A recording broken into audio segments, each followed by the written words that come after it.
Я вижу, что муха. Что она здесь делает? Ты сам разрешил. Я? Ты! Что-то я не помню, что говорил тебе взять с собой муху. Ты сказал пистолет и что-нибудь потяжелее. Я имел в виду автомат. Это у вас в Эфиопии, если потяжелее, сразу миномет берут. Я русский. Русский он. Надеюсь, гранаты не взял? Ну ты баклажан точно, ты псих. Тебе пора к врачу лечиться. И думаю, русский врач здесь уже не поможет. На. А это еще что такое? Это АВД. Я вижу, что АВДшка. Что она здесь делает? Ты сам разрешил? Я? Ты!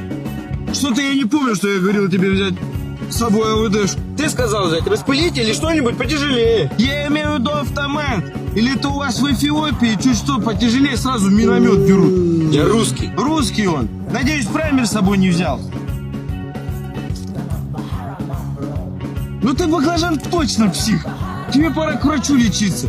Я думаю, русский врач здесь уже точно не поможет.